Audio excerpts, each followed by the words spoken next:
Hoje a gente vai falar sobre recursos hídricos, né? Vamos estar trazendo aqui mais um assunto que está presente na nossa cartilha do ecotrabalhismo, né? Vocês podem estar encontrando essa cartilha no site do PDT mesmo, se você buscar lá cartilha ecotrabalhismo PDT no Google, se eu não me engano, acho que é o primeiro link que aparece, você já vai poder ter acesso, né, a todos os 12 temas que a gente está trabalhando, né? Hoje é a quarta aula, então nós estamos hoje tratando o quarto tema, né, na nossa cartilha, que é os recursos hídricos.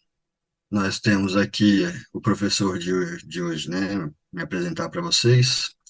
Eu sou Rafael Mesquita Borges, sou mestre em engenheiro agrônomo pela Universidade de Brasília. Atualmente estou presidindo o ecotrabalhismo aqui no Distrito Federal. Também sou secretário-geral do ecotrabalhismo a nível nacional. Vamos começar aqui tratando da importância da água. A água, né, a gente conhece já como H2O, seria a composição de duas moléculas de hidrogênio com uma de oxigênio, né? A água também é uma referência para a escala Celsius de temperatura, né? Um solvente universal, um condutor elétrico. Na escala Celsius, né, a gente tem o 0 graus, que é o ponto de congelamento da água a nível do mar, e os 100 graus Celsius também, que seria o ponto de ebulição da água, né? Isso a nível do mar, né? A água, em todo, é um componente fundamental para a sobrevivência de toda a espécie humana, né? E entre outras espécies, né? Eu diria que a grande maioria, sendo uma pequena exceção, que vive sem água propriamente. Mas, uma totalidade, é, quase toda, seria necessária de água para sobrevivência.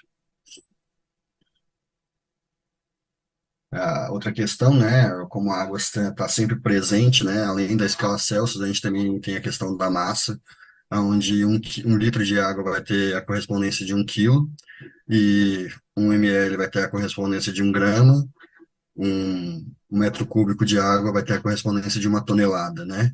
Isso é porque a água está sempre muito presente com a sociedade, com o ser humano, né? O ser humano e entre tantos outros animais se desenvolvem e desenvolvem a sua comunidade ao redor das fontes de água, né? Ao redor das bacias, dos lagos, dos rios. E com isso, sendo um composto comum, né? É muito fácil um composto comum necessário, né, onde todo mundo tem uma certa relação com ele, interessante, né, para que algumas coisas tenham como parâmetro uma relação com esses compostos que são comuns e de fácil acesso, né, para grande parte da população, grande parte da humanidade. A água pura, propriamente, também é um composto que não é facilmente encontrado, né? Normalmente, o que a gente vai encontrar vão ser a água com solventes, coisas dissolvidas dentro dela, né? Então, a partir desses sais dissolvidos na água, que a gente vai ter água como um condutor elétrico propriamente. A água pura, né, propriamente, a água pura, H2O, sem os sais minerais, ela não é um condutor elétrico, né? São sais dissolvidos que dão uma capacidade de troca, né, de cargas elétricas para a água, e essa capacidade de troca que torna ela um condutor elétrico. Tem até uns casos de bombeiros que contam, né, que muitas vezes em inundações e tudo, locais que estão inundados e com corrente elétrica, né, tomadas ligadas, ou muitas vezes até equipamentos elétricos ligados, algumas pessoas passam por esses locais e não são eletrocutadas, né, como tecnicamente, teoricamente deveriam ser, né? E aí muitos dos operadores que trabalham nesses salvamentos, eles justificam que seja porque a água ela necessita dessa maior nessa composição, né, de sais e tudo, para que ela possa realmente estar transmitindo a eletricidade de um corpo para o outro, etc. Então, muitas vezes, mesmo quando a pessoa está num lugar com água e tudo, a água, dependendo da composição em que ela esteja no momento, ela pode não ser um condutor elétrico.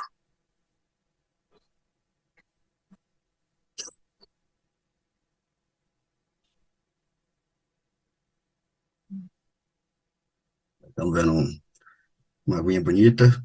lembrar também da beleza da água.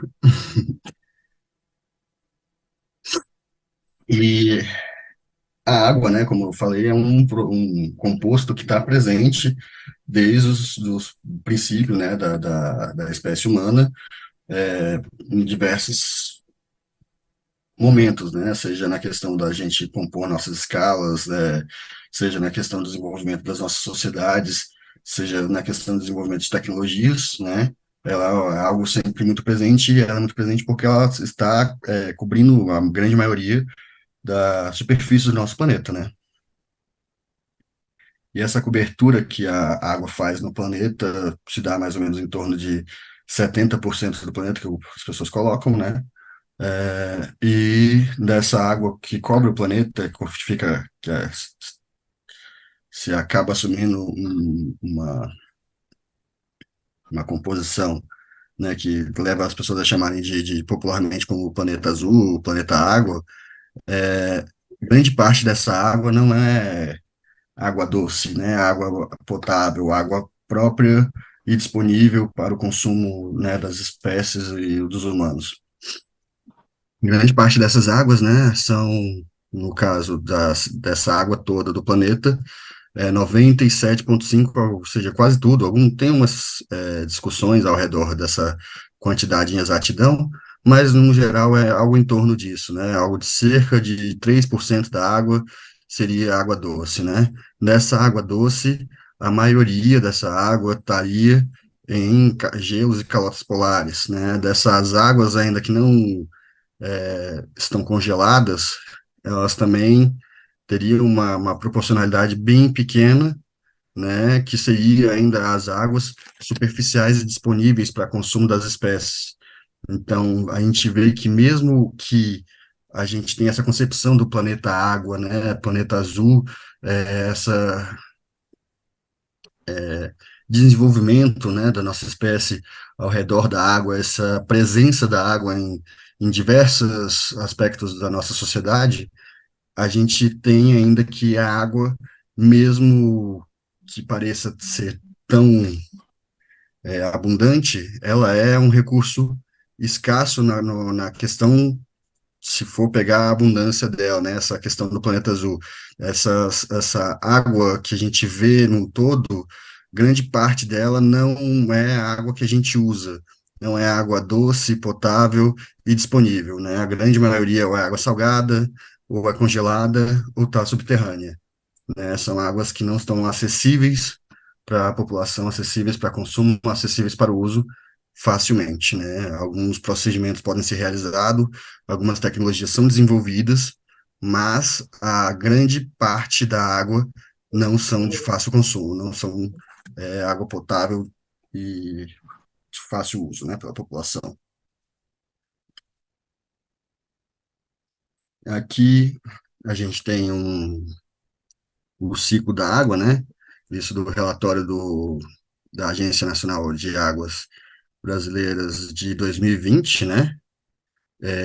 Esse relatório aqui mostra, né, mais ou menos como é que é o ciclo da água, mostra alguns quantitativos disso, né? A evapotranspiração, a precipitação, a entrada de água de outros países, a saída de água para o mar, né?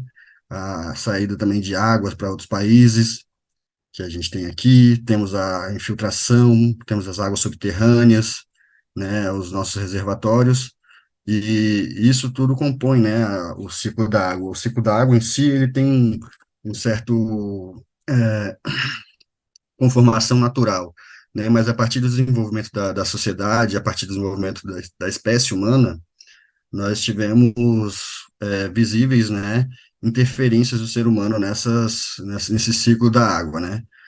Seja na questão de reservatórios de água, de barragens de água, de momentos em que a gente polui, né, faz os nossos tratamentos, às vezes polui, às vezes joga uma água que vai demorar um pouco ainda para se tornar uma água potável, própria para uso, né, que ainda vai ter um tempo de contaminação até que se torne uma água boa, né? E temos diversas interferências aí que a princípio eram pequenas e que cada dia mais foram se tornando, né, essa, interferências grandes no ciclo da água, né, de que forma a gente possa vir a estar atrapalhando, né, de alguma forma, mas no caso seria mais propriamente interferindo a palavra correta, né, que a gente estaria realizando no ciclo da água num todo. E de que forma que a gente faz essa interferência, né? De que forma a gente tem os usos da água aqui, no caso, no Brasil, né? Aqui no Brasil, né, a gente vai ter os principais pontos de consumo da água, né? Seriam o consumo das urbano, né, humano urbano, o consumo das indústrias e o consumo da agropecuária, né, consumo de irrigação e produção animal. Desses consumos que a gente tem, né, no geral, a gente vai ter a parte dos consumos que a gente vai utilizar, né, internalizar no sistema, né, e vai ter parte em que a gente vai conseguir tratar e devolver, né, e dependendo do uso também a gente consegue até devolver diretamente a parte que não foi usada, né.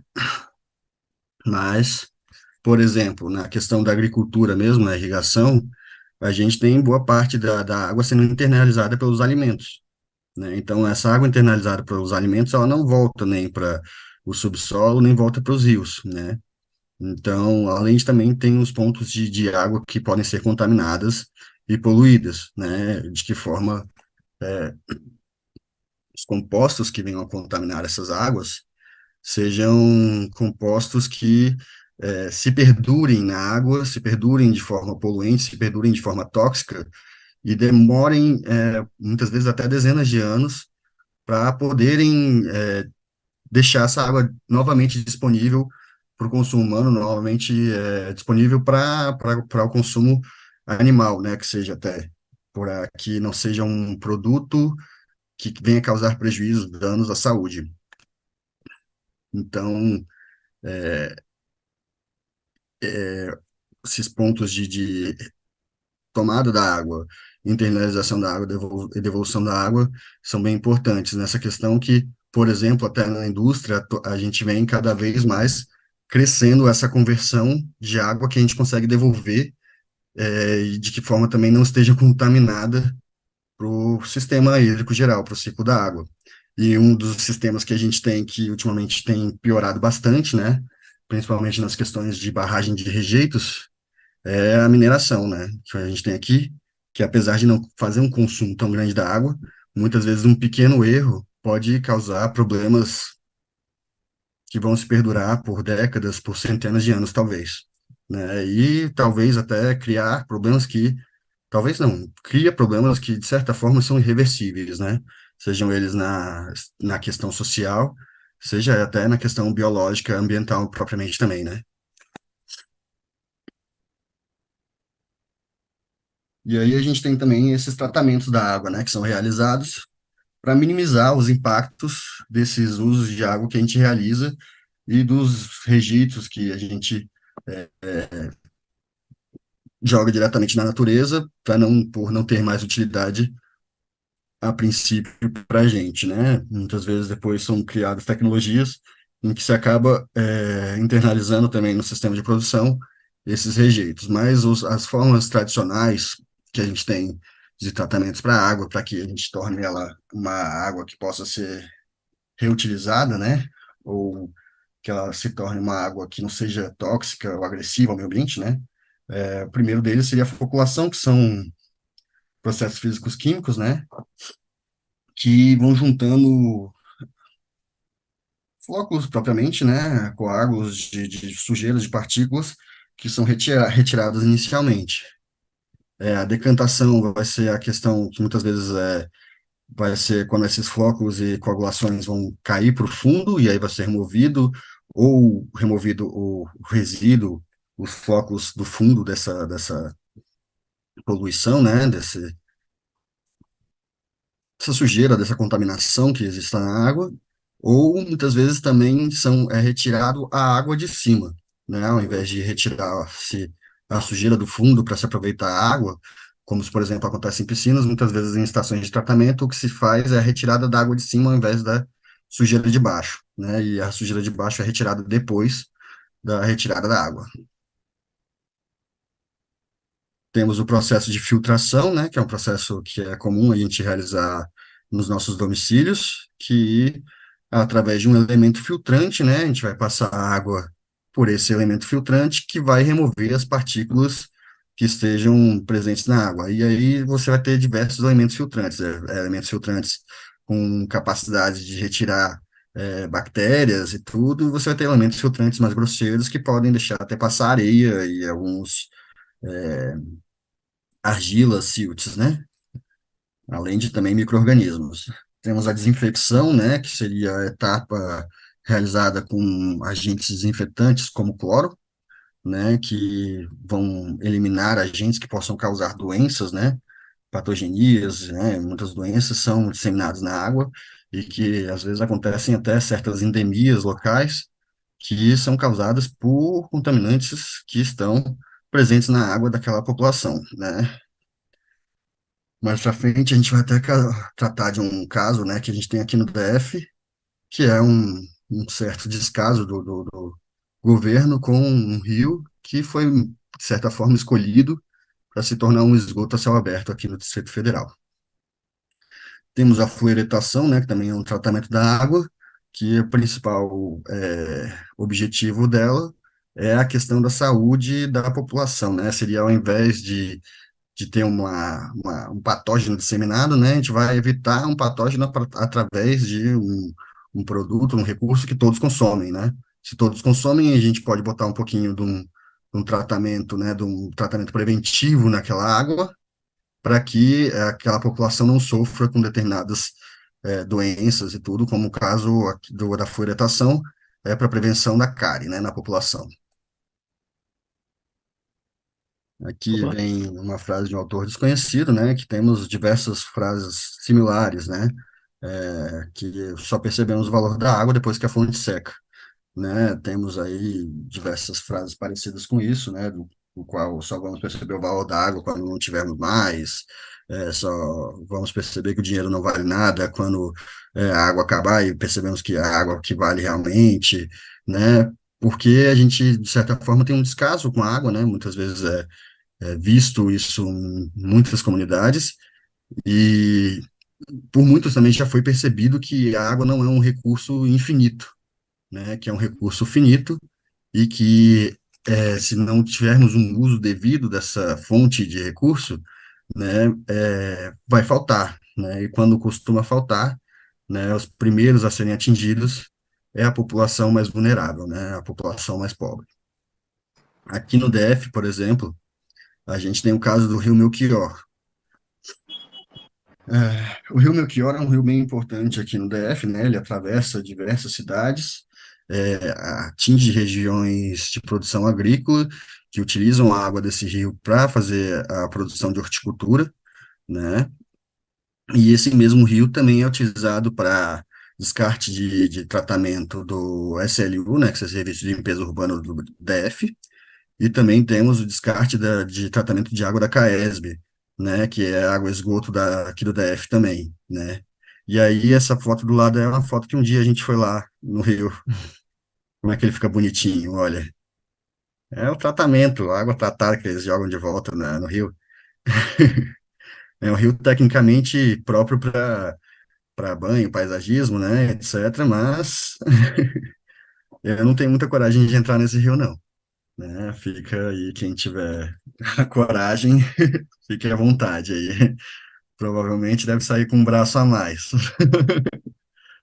Então, é um rio bem importante. Ele, apesar a barragem de Descoberto aqui em Brasília é a principal barragem de abastecimento, né? 60% do abastecimento de água aqui do DF vem dessa barragem do Descoberto. Mas, no caso, o Rio Melchior, apesar de abastecer o Rio Descoberto, ele abastece o Rio Descoberto depois que a gente faz a coleta. No caso, a gente manda essa água suja para Santo Antônio do Descoberto, né? Não fica aqui no DF o consumo propriamente, né, da água, da parte ruim. do Rio Melchior, né? Então, essa água ruim que sai depois do nosso ponto de abastecimento aqui, vai para a cidade seguinte, né? Então, já temos aí uma questão de estar como uma parte de berço das águas, já contaminando essa água já no começo, já no berço. E aí a gente tem aqui os locais que são atravessados pelo Rio Melchior, que é Taguatinga, Ceilândia e Samambaia. Ceilândia é onde temos atualmente foi separado, né? Mas antes era a mesma cidade, Sol Nascente, que foi considerada a maior favela, acho que da América Latina, né? Então, esse rio atravessa Taguatinga, né? Que era onde era Ceilândia, e aí atravessa também Sol Nascente, que também era onde era Ceilândia, né? E atravessa Samambaia. Samambaia nunca foi Ceilândia, pelo menos essa aí, né? Então, essa parte aqui é uma parte de pessoas mais vulneráveis, né? São a população mais pobre de Brasília, que até é considerada a maior favela da América Latina. Então, é estranho, né? Que, como eu falei, né? Os descasos, os problemas da restrição do uso, vão normalmente atingir as populações mais pobres, né? Vão atingir as populações que estão mais vulneráveis propriamente. E não é um problema que normalmente você vai encontrar em bairros ricos, né, em bairros abastados. E aí a gente tem os conflitos, né, que os recursos hídricos podem causar, né, como, por exemplo, a OCDE, né, coloca que a população mundial, né, vai aumentar o seu consumo em 55%, né, em até 2050. A gente não tem novas fontes de água, né, propriamente. Na verdade, a gente tem até uma certa redução das fontes de água, né, que vão ocorrendo. E a gente tem um aumento da demanda, né, meio que, para quem entende um pouco, é óbvio que vai ter falta e vai ter conflito se agravando cada vez mais pela questão dos recursos hídricos, pela escassez dos recursos hídricos, né? A própria ONU coloca como um direito universal, né, a água potável e ao saneamento básico, né, isso reconhecido em 2010. No caso aqui no Brasil, a gente tem em andamento, a gente vai até falar mais para frente um pouquinho disso, né, sobre uma PEC que quer implementar, né, a água potável como um direito fundamental, né, na nossa Constituição, né. Em 2021 foi aprovado pelo Senado, mas a gente trata melhor um pouco mais para frente. É, e aí temos também, né, que a ONU coloca que até 2025, 2/3 da população mundial poderá sofrer com escassez de água. Para quem é do Distrito Federal, né, para quem é de Brasília, a gente tratando aqui de casos bem locais, né, que aqui a gente teve um pouco antes da pandemia, até durante o início da pandemia também, é, uma, uma- um rodízio de fornecimento de água, né, devido ao racionamento, né, a gente fez um rodízio de fornecimento de água, onde um dia abastecia, 2 dias não, né, aí o outro dia abastecia, fornecia água, e mais 2 dias não, e assim ia indo, né, o abastecimento de água aqui no DF. Então, aqui no DF a gente já tem, e não é o primeiro é, racionamento de água que a gente tem aqui, né? E aí, no caso desse racionamento, a gente teve a volta, né, dessa crise hídrica, em que funcionava dessa forma. Os bairros, normalmente, um bairro vai ter água e aí vai ficar 2 dias sem, aí depois o outro bairro vai ter água e vai ficar 2 dias sem, e depois ia funcionando dessa forma e conseguia se reduzir o consumo. O problema era, por exemplo, o preço das caixas d'água dispararam, né? E quem podia comprar caixa d'água? Hum? Adivinha só. Só os ricos podiam comprar caixa d'água, principalmente quando dobrou o preço da caixa d'água, né? Que já não é um item barato e dobrou o preço. E depois, além de dobrar o preço da caixa d'água, né, essas pessoas conseguiam fazer reserva d'água para esses 2 dias que iam ficar sem água, viviam sua vida normalmente com tranquilidade, enquanto a população mais pobre, né, ou que não tinha dinheiro para fazer uma reestruturação hidráulica do seu imóvel, né, que é um investimento muito alto, essas pessoas tinham que viver na base do baldinho, e dos galãozinhos d'água, né? E sofriam fortes impactos devido à escassez de água no Distrito Federal, onde é considerado o berço das águas, né? Então, muita gente coloca que é um exagero esses números, né, que muitas vezes os ambientalistas trazem, mas acho que muitas vezes a gente se nega a ver os problemas que estão na nossa cara também, né? Então, é isso. Está previsto que vai haver aumento de conflitos, provavelmente por um recurso que vai se tornar mais escasso, né? E se a gente não tenta prevenir nada, né, remediar é mais difícil, né? Então, a tendência é que cada vez mais a gente vai ter conflitos onde a água vai ser um dos principais fatores envolvidos para seja início do conflito, né, seja para a questão até de resolução dos conflitos. Então, a gente já tem, por exemplo, no Brasil, né, a questão da emenda constitucional que eu havia citado anteriormente, que em 2021 foi aprovada no Senado e seguiu para a Câmara dos Deputados para aprovação. Até então, não se falou de nenhuma data prevista, né, na Câmara dos Deputados para aprovação da emenda da PEC, que transforma, né, a água potável, que já, de certa forma, é dado pela ONU como um, um direito fundamental, né? Então, ele estaria se tornando uma garantia fundamental na nossa Constituição, o que ainda não aconteceu, né? Não foi votado, né, aprovado ainda na Câmara dos Deputados, apenas no Senado.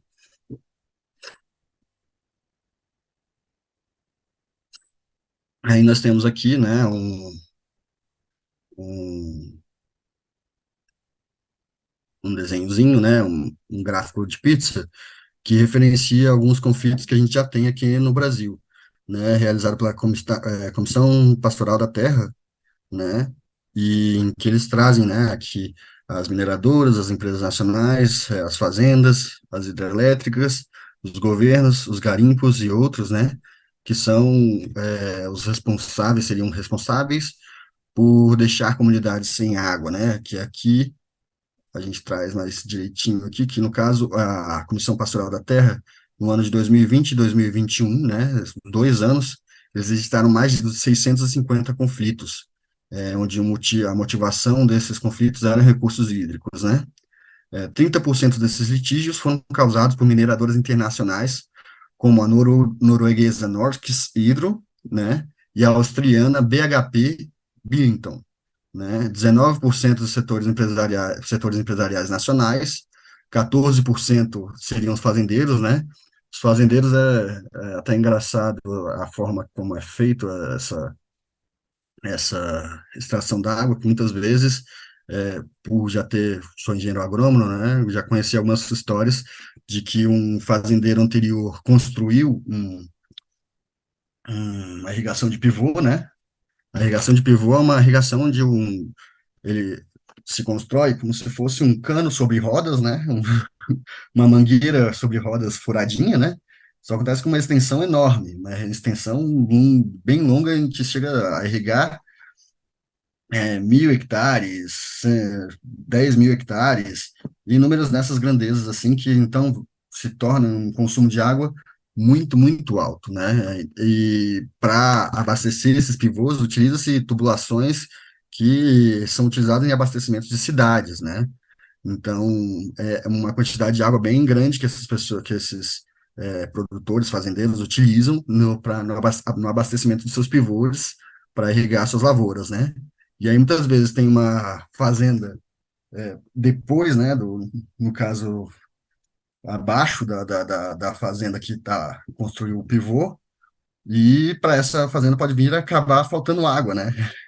Ou ela tem que fazer uma mudança de instalação para pegar água mais embaixo, porque o consumo da água do pivô foi tão grande que abaixou o nível do rio, muitas vezes, né, deixando o rio ou sem capacidade ainda para os produtores seguintes, né, ou muitas vezes, né, tendo que fazer toda essa adaptação e gerando conflitos e desentendimentos entre os produtores locais, né, da região. Nas instalações hidrelétricas, temos 10%, 9% de entes governamentais causando esses problemas e 8% da atuação de garimpeiros, né, que é aquela questão, muitas vezes é, as mineradoras e garimpeiros podem não criar um, um, um impacto tão grande instantâneo, né, mas muitas vezes pode vir a criar um impacto a longo prazo, né, não só na questão propriamente do consumo de água propriamente, e muitas vezes, sim, também além dos consumos, das poluições, dos danos que causam aos recursos hídricos. E no mais, seria mais esses pontos que eu queria trazer, né, sobre a importância dos recursos hídricos, né, seria essa ideia mais básica, né, que se tem na questão do, do uso da água, né, do conhecimento de forma da água, da complexidade que de certa forma pode ser ainda, se quando cada vez mais a gente vai conhecendo, vai aprofundando, vai trazendo essas complexidades, né? Como, por exemplo, no momento em que a gente traz o desmatamento, a gente está interferindo fortemente no ciclo da água, né?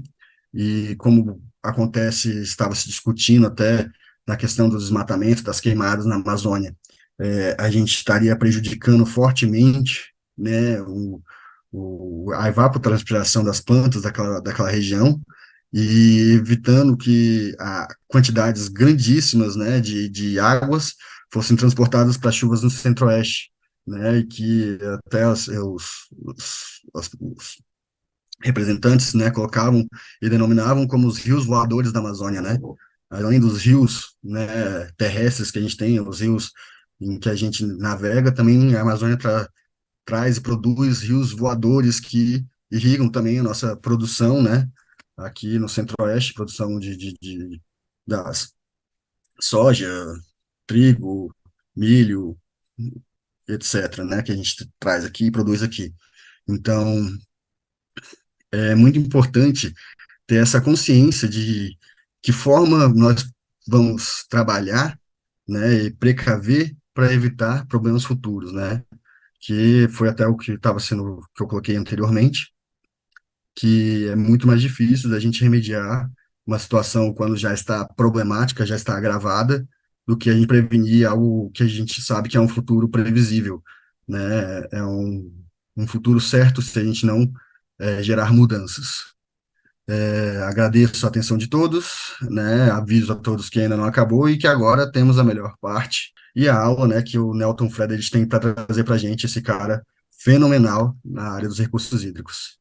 Pois bem, quero cumprimentar, Rafael, pela sua rica exposição e evidente que os seus elogios aí são exagerados, mas eu quero aproveitar o tempo para dizer, tão somente, quem sabe, conforme tínhamos combinado, não é nem para complementar, é simplesmente agregar em cima de experiências vividas e questões mais recentes, alguns pontos, como, por exemplo, falar rapidamente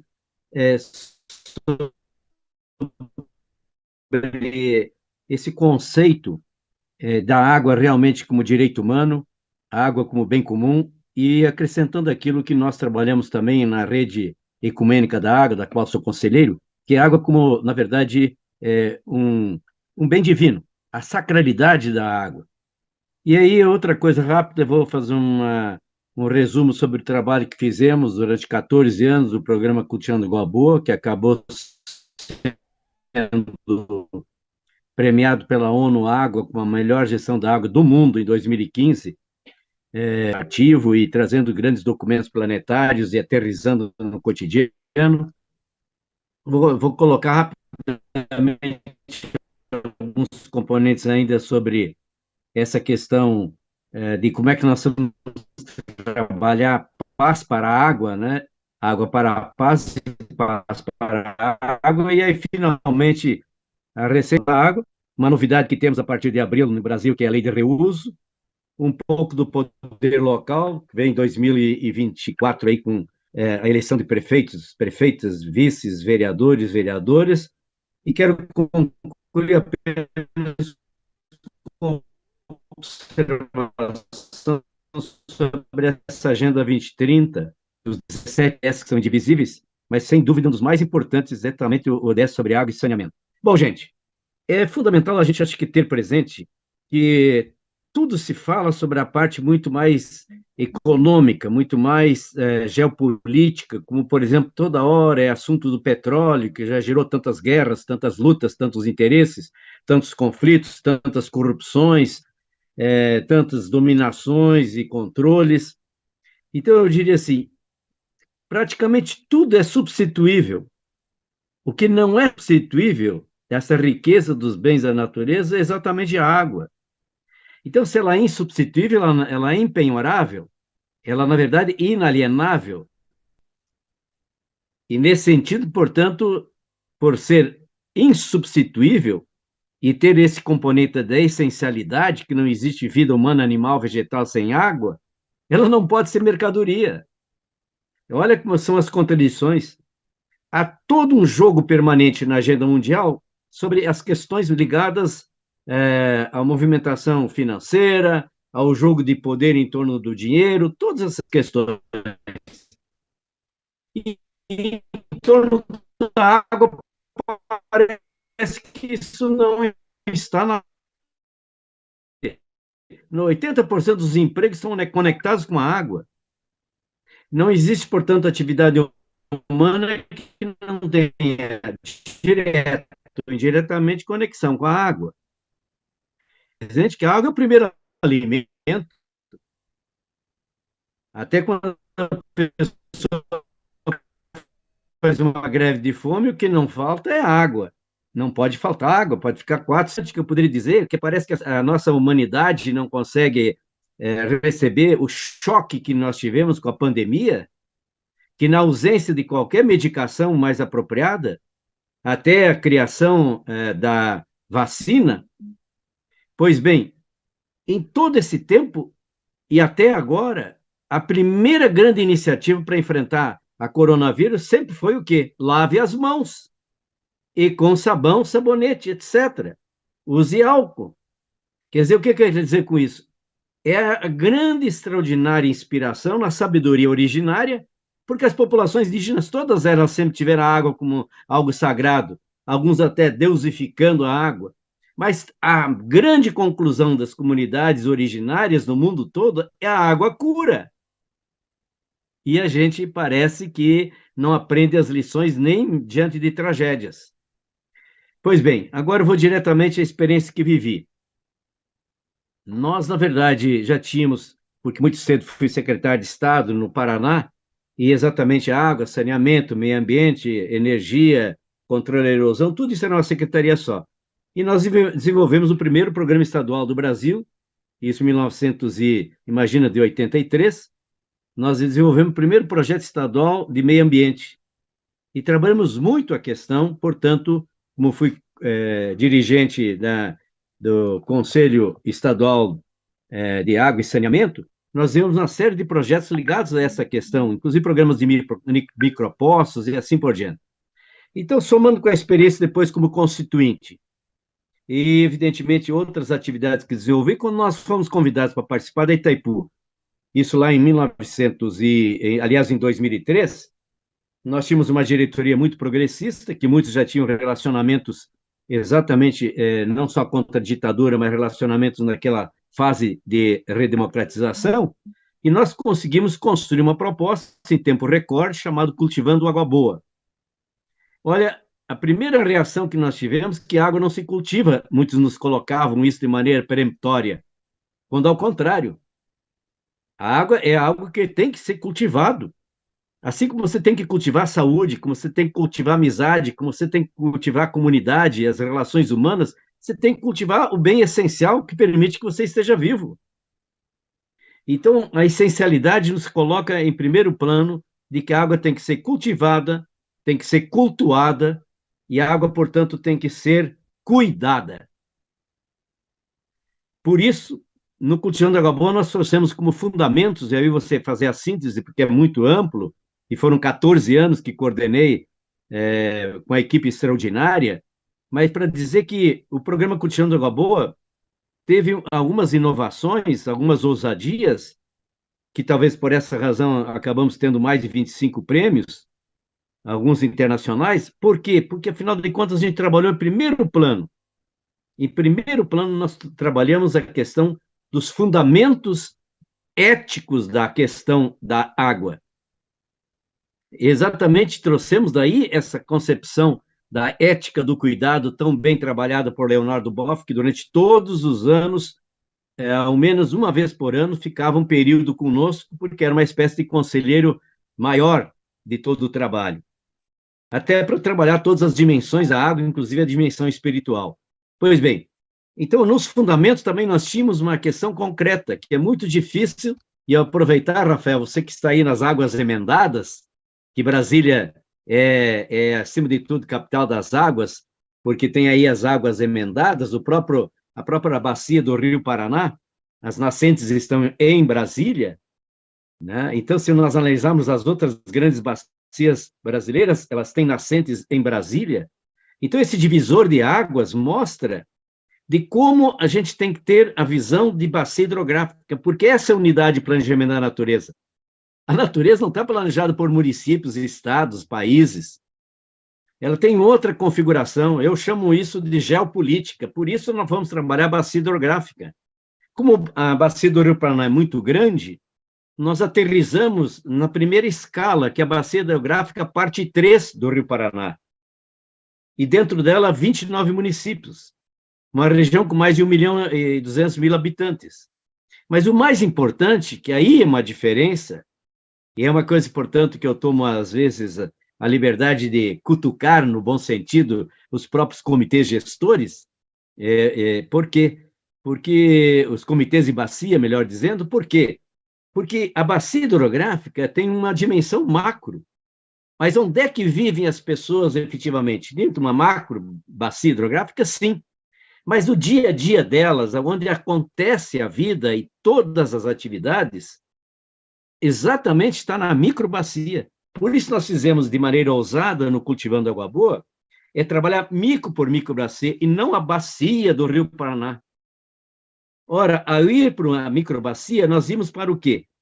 Para o menor de todos os territórios da chamada unidade de planejamento da natureza, que é a bacia hidrográfica. Isso é absolutamente inovador, porque você trata exatamente ali o que é uma microbacia. É aquelas nascentes que tem, e essas nascentes vão formando pequeno curso d'água. E até entrar num curso d'água, num arroio, num rio maior, aí vai formando uma bacia. Então, não tem um ser humano, não tem uma indústria, não tem uma atividade, não tem ninguém no planeta Terra, senão em uma microbacia. E 80% não sabem disso, porque isso não está na pauta da vida humana. Onde é que você vive? Ah, eu vivo no bairro tal, eu vivo no município tal. Não, você vive numa microbacia dentro de um município, e o município dentro de um estado, e o estado dentro de uma federação, ou, no caso, a União. Então, e aí você tem, inclusive, as bacias que são transfronteiriças. É tudo isso que eu quero dizer, mas o microscópico você só vai cultivar água de várias iniciativas. Uma delas é recuperar nascentes. Porque ali, a nascente é o primeiro fio d'água. Cada nascente devia ser um santuário. Pois nós temos a prática, por um modelo economicista, lucrativista, imediatista, a gente faz com que a nascente, às vezes, seja um obstáculo. Aí o loteamento tira a nascente, né, mata a nascente para ter mais um terreno, quem sabe, para vender. Quando é um santuário, ao contrário, devia ser uma das atrações do loteamento. Aí, para fazer uma estrada, muitas vezes, você destrói várias nascentes. Na pecuária, na agricultura, quantas vezes nós vimos nascentes desaparecerem? Se nós pegarmos a cidade de São Paulo, a principal avenida de São Paulo está sobre nascentes. Quantas sabem e quantas existem ainda? Pouquíssimas. E estão todas aterradas ou estão, na verdade, escondidas porque foram, na verdade, tiradas da visão. É uma coisa assim, muito absurda. Então, por que fizemos a microbacia? E na microbacia, nessa grande e extraordinária riqueza de você aterrissar no território da natureza, nós não começamos apontando culpados. Rafael e aqueles que estão nos acompanhando, durante 14 anos nós não usamos a palavra culpado. Claro que nós detectamos as realidades com os diagnósticos, o raio-x da problemática, mas como é que você vai apontar culpado? Se todos temos alguma culpa, pequena, média ou grande, e os grandes têm mais culpa e, portanto, têm mais responsabilidade, mas por isso nós fizemos o quê? Escolhida a microbacia para ser trabalhada, com os fundamentos da ética do cuidado, com os fundamentos de, por exemplo, democracia participativa, uma nova governança, com os fundamentos já da preocupação com a água como direito humano, tudo isso que eu podia colocar como fundamentos, e eu estou acelerando, para dizer que, em cada microbacia, o que é que a gente fez? Não chegamos lá com o diagnóstico pronto acabado. Não chegamos lá para dizer, olha, aqui nós estamos com um problema sério, porque a água está toda contaminada, porque a água já tinha mais ontem e hoje tem menos, e aí aquela coisa toda, aquele denuncismo. Ao contrário, nós fazíamos em todas as microbacias, a primeira reunião era de sensibilização. Conforme o tamanho da microbacia, chegamos a ter microbacia com 9 encontros. Roda de conversa, as comunidades reunidas e fazendo apenas não um discurso e nem uma palestra.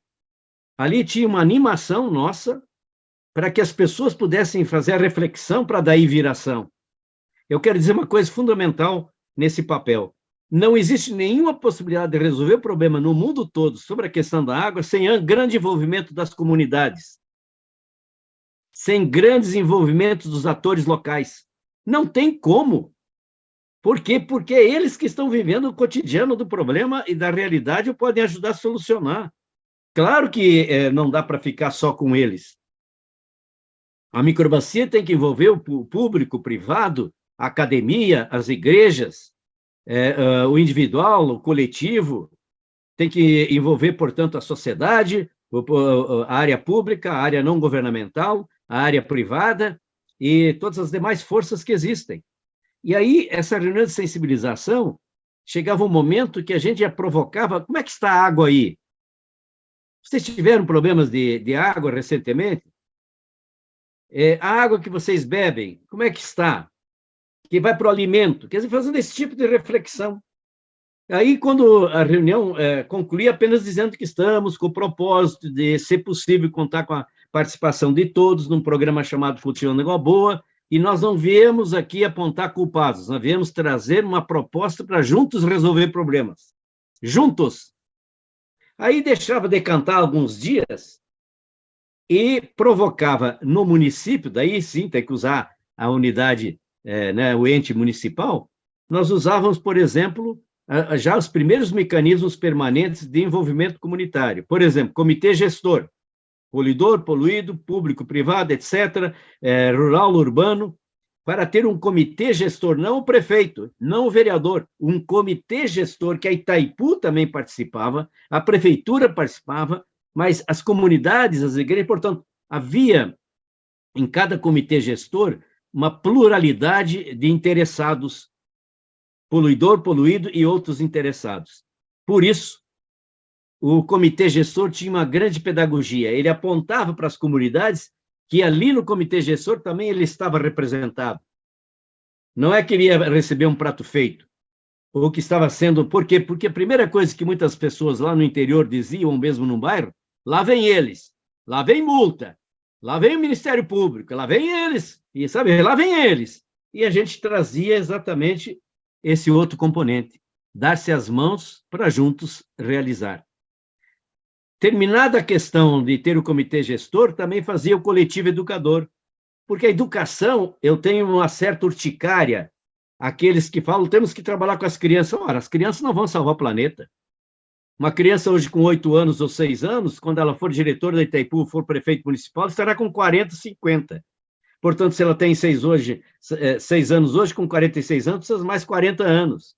Mais 40 anos serão o quê? 2060. Caramba, como é que vai estar o planeta?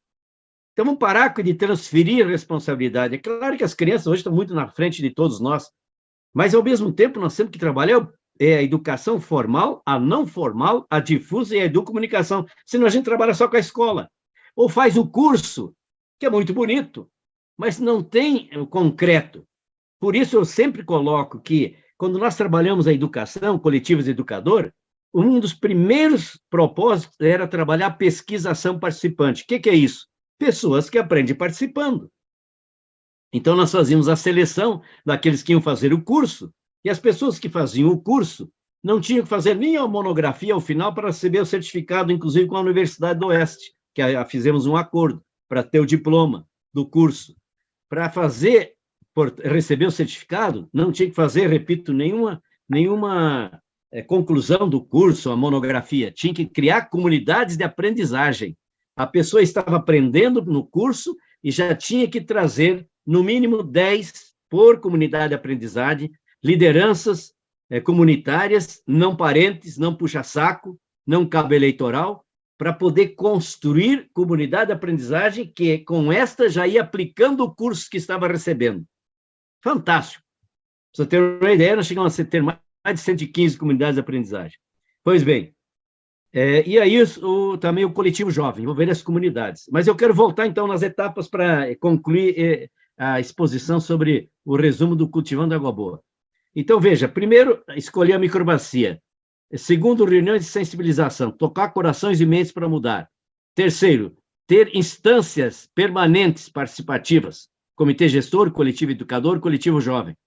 Abro um parênteses para dizer, estou convencido que nós precisamos de especialistas, de técnicos, engenheiros, agrônomos, nós precisamos de hidrólogos, nós precisamos de tudo isso, mas que mais nós precisamos de gente que entende de gente.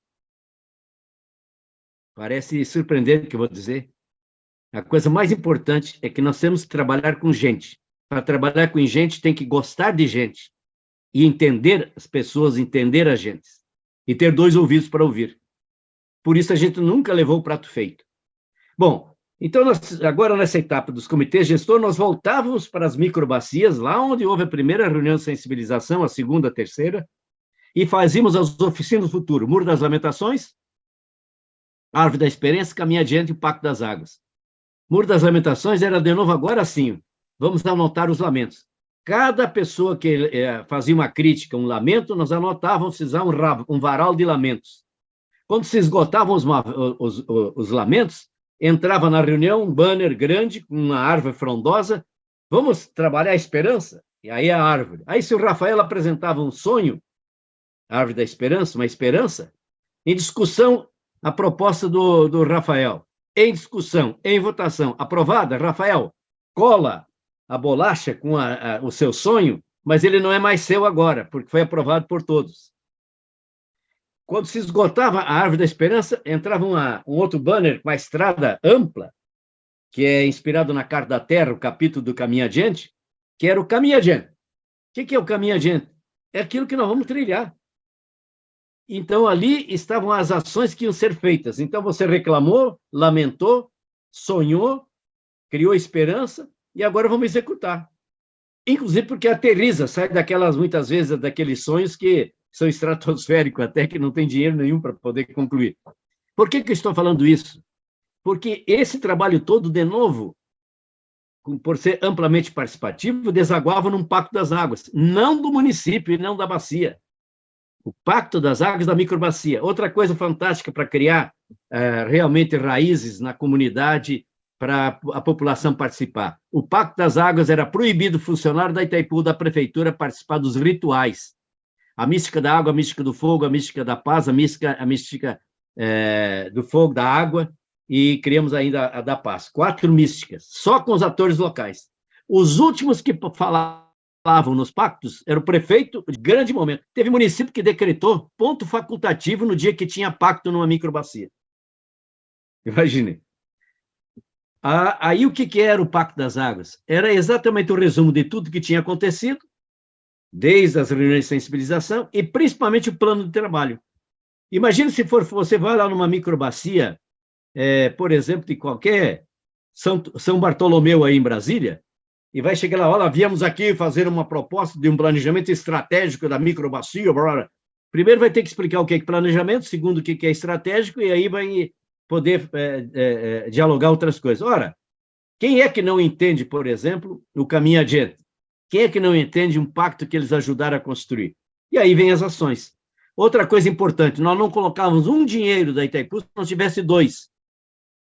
Alguma coisa da comunidade, alguma coisa da prefeitura, governo do estado, governo federal, porque sempre essa arquitetura fez com que nós tirássemos aquela ideia que Itaipu tem bastante dinheiro, e é lá que está o saco cheio de dinheiro para nós fazer isso. Não. Porque a primeira grande questão que surgia nessa pedagogia que trabalhávamos é que as pessoas do lugar começavam a compreender e elas anotavam que tem coisas que só dependem de nós. Eles diziam, tem coisas que dependem da prefeitura e da Itaipu e de nós, mas tem coisas que dependem do governo estadual, federal e municipal. Não é conosco. Sabe, olha como é que você cria uma espécie de cidadania individual e coletiva. Bom, e aí vinham as ações. Todo ano tinha avaliação das ações, num grande processo de avaliação, que trazia sempre correções e rumos.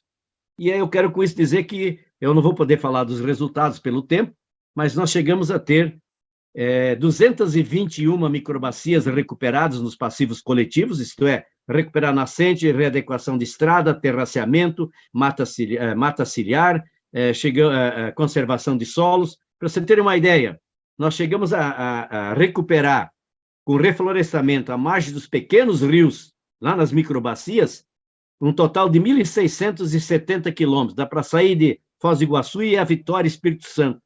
Nenhuma ação contra o programa, nenhum processo de pedir indenização. Os produtores rurais cediam 30 metros da propriedade para poder colocar uma cerca e reflorestar, ou deixar que a natureza pudesse se recompor. Conclusão, voltaram espécies da flora e fauna, voltaram as abelhas. Hoje a região é um polo estadual de produção de mel.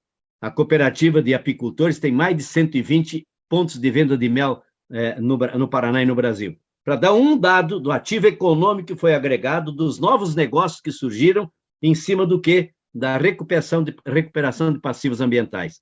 E sempre trabalhamos o Cultivando Água Boa em cima, repito, de educação formal, não formal, difusa e do comunicação, sempre trabalhando a ética do cuidado, trabalhando de maneira muito intensa os documentos planetários, aterrizamos com a Carta da Terra, aterrizamos no primeiro momento com os objetivos do milênio, aterrizamos com vários outros documentos, como, por exemplo, o Tratado de Educação Ambiental para Cidades Sustentáveis e Responsabilidade Global, e assim a gente fez com que a gente tivesse, por exemplo, 325 escolas municipais, com 65% da merenda escolar produzida pelo pequeno produtor da região, do município, e chegamos a 31% orgânica. Tem município hoje da região que, por lei municipal aprovada, a merenda escolar, toda ela é com produto orgânico. Então, apareceram 115 novos arranjos produtivos dentro da região do programa Cultivando Água Boa, exatamente com novos negócios verdes, com novas iniciativas. Portanto, não é conversa, não é discurso. Concluo dizendo, o Cultivando Água Boa, inclusive, estabeleceu muito a questão da cultura da água, junto com a ética do cuidado. O que é a cultura da água? O que se faz com a água, o que se faz para a água, e o que você faz na água. Só isso resolve o problema da água em qualquer lugar. Se você trabalha, o que você faz com a água? Mas o que você está fazendo para ela? E o que você faz na água? Nós somos a única espécie de todo o reino animal que faz cocô na água e depois o vizinho debaixo bebe. Ou jogamos lixo na água. Ou jogamos resto de alimentos na água. Desculpe, resto até de medicamentos. Vou agora, indo para a conclusão, do que o último que eu falei, é exatamente que a água tem que ser para a paz, isto é, aquilo que bem o Rafael colocou, das centenas de pontos de conflitos que você tem. Então, a água cada vez mais se encaminha para ser, na verdade, razão de conflitos, ou pela escassez, ou pela poluição, ou às vezes pela falta propriamente dita. Porque você tem várias situações no Brasil, você tem principalmente duas delas. Não falta água no Brasil. Existe escassez, existe estresse hídrico, e existe água abundante em grande parte sem ser potável, porque estão com dejetos de animais, principalmente dejetos industriais, de áreas de produtivas da indústria, e principalmente nós temos também, portanto, o problema do saneamento. A conclusão que eu digo é que paz para a água significa a água é um ponto de equilíbrio para evitar muito conflito, não só no país, em qualquer lugar do mundo. Agora, outra coisa, o que é paz para a água? Nós estamos guerreando contra a água. Olha, se ela é essencial, se ela é sagrada, se ela é um bem comum, se é um direito humano, como é que a gente faz o que faz com a água? Joga o sofá velho, joga o lixo, joga o dejeto, joga tantos outros contaminantes, e agora surgiram os contaminantes emergentes. Hoje nós estamos com os microplásticos em quase todas as águas, nós estamos com problema de, por exemplo, água que já estão com resíduos de antibiótico, não é, de hormônios, de medicamentos por colesterol, pressão alta, etc, etc. Conclusão é que, para ser uma água bem divino, sagrada, bem comum, o mais precioso bem para a humanidade, água, e ainda como direito humano, é óbvio que nós temos que construir paz para a água, porque ela está gemendo, ela está reclamando, ela está cada vez sendo mais difícil, e a primeira grande vítima das mudanças climáticas, como bem colocou já o Rafael, é o ciclo das águas. Mais aquecimento, mais escassez de chuva, mais intensidade de chuva de maneira muito inconstante, etc., você tem um total desequilíbrio. A primeira vítima é o ciclo da água. A segunda grande vítima da água são as populações pobres, e dentro delas as mulheres e as crianças. Isso é, portanto, uma questão ética profunda, de grande responsabilidade que todos têm que ter. Concluo com a observação de que lá na Conferência Mundial da Água, que participei, em Nova York, agora na semana do Dia Mundial da Água, eu acho muito interessante que eu fui até com uma espécie assim de desconfiança, ou meio desesperançado, porque já participei de mais de 15, 20 eventos mundiais, sejam conferências da ONU, seja vários eventos internacionais, e nesse momento, quando a ONU convoca para o Dia Internacional da Água ter, durante quase 3 dias, a Conferência Internacional da Água, por quê? Porque está se constatando que, no ritmo que nós estamos, não vai ser possível atingir os objetivos que foram estabelecidos por 120. Então, está claro que não vai ser possível atingir isso se nós continuarmos com a lerdeza e com a desatenção no que diz respeito aos 17 ODS, especialmente o ODS sobre água e saneamento. Então, por isso a ONU convocou isso. E, principalmente, esse evento teve um grande denominador: a Agenda Ação para a Água. Não era de blá, blá, blá. Ação para a água. Portanto, muda essa ideia da década da água agora, é a década para a ação. E 638 compromissos para proteger esse bem comum já foram elencados para esse evento. Ao mesmo tempo, a gente teve muito interessante, isso me animou bastante, foi a primeira grande conferência que nós tivemos um espaço extraordinário de participação, como nunca, na área indígena, na área da mulher e das mais diferentes regiões do mundo. Então, não era aquele evento praticamente engessado, de representação oficial, de delegados de países, isso tinha. Mas também tínhamos chegaram a comentar que 10 mil pessoas participaram dos eventos, porque tinha uma parte dos eventos que era exatamente uma parte dentro do prédio da ONU, onde participei do evento chamado Água para a Paz para a Água, inclusive representando aqui o Paraná, mas também representando a Secretaria Internacional da Carta da Terra, junto com a nossa querida Universidade da Paz, a Regina Fittipaldi, também com a participação do CIRAD, que é de Brasília, e de várias outras organizações, inclusive com o apoio da Rede Ecumênica da Água. Então, essa conferência traz a questão concreta que eu gostaria de deixar aqui para o ecotrabalhismo, para o próprio partido, mas para todas as pessoas que estejam, por acaso, nos assistindo. Nós temos que trazer para as nossas conversas esse compromisso da Agenda Ação para a Água. Por quê? Porque essa é uma decisão que, inclusive, tem o apoio do Brasil, que lá esteve, no que diz respeito até 2030, acelerar para que a gente consiga alcançar aquelas metas que digo e repito, do jeito que está, nós não vamos alcançar. Então, a última observação, aliás, a penúltima, é dizer que nós tivemos a Lei 14.546, agora de abril, que estabeleceu a Lei de Reuso da Água. Então, eu quero com isso dizer o seguinte, nós, desde que, inclusive, estávamos na Itaipu, também já trabalhamos no Cultivando Água Boa com cisternas. Itaipu apoiava a cisterna nas escolas, olha o detalhe, e em vários lugares, mas tinha uma condição, o projeto para construir a cisterna, e com apoio da Itaipu, tinha que ser ecopedagógico.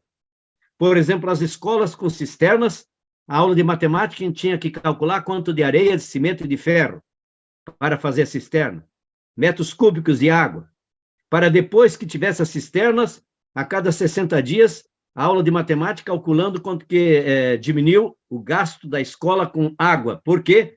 Porque 60% da água que nós pagamos para a companhia de saneamento não é necessariamente água potável, pode ser de reuso. Ora, só isso, e finalmente, e aí o aplauso a essa insistência que houve da Câmara, do Senado e do governo Lula de aprovar essa lei importantíssima de estímulo e reuso da água. É muito clara essa lei, está lá no Diário Oficial. Obriga o governo federal a estimular o uso da água das chuvas e o reaproveitamento não potável das águas cinzas em novas edificações e em atividades paisagísticas, agrícolas, florestais, industriais, etc. Já é lei no Brasil. Conclusão.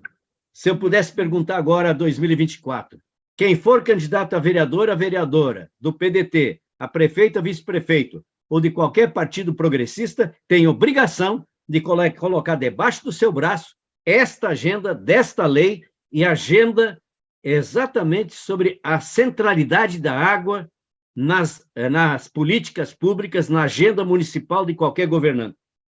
Não é possível que os ODS ainda não estejam em 100% dos currículos escolares das escolas, muito menos das universidades. Isso é um escândalo para nós brasileiros. Com 12% da água doce do planeta, com crise hídrica, com estresse hídrico, com problema grave de água e contaminação, nós nem no currículo escolar não colocamos aquilo que está no ODS. Portanto, desde de janeiro e fevereiro de 2016, já devia estar no currículo. Então, se nós tivermos candidato a vereadora, prefeito, prefeita, eles têm que assumir o compromisso e ir para a opinião pública, e não só na época da eleição. Nos comitês gestores, desculpe, nos núcleos de base que estão sendo estimulados, que cada um venha criar para poder ser candidato. A última palavra é esta. Agenda 2030, na proposta de qualquer candidato que tivermos em 2024, que é o poder local que estará em jogo. E com essas metodologias amplamente participativas, de democracia direta, de coparticipação, de cogestão, isso é decisivo. Cultivar, cultuar e cuidar da água. Isso não é obra só de governo, mas também não é só obra de comunidade. Essa grande perspectiva passa por tocar corações e mentes para essa transformação tão necessária. Sou pena de nós, na verdade, pecarmos e criarmos um verdadeiro crime contra as futuras gerações. Por ser direito humano, por ser direito, acima de tudo, sagrado, é um dom sagrado a água, e um bem comum, e por isso tem que ser para todos, em qualidade e quantidade, para todos. É isso.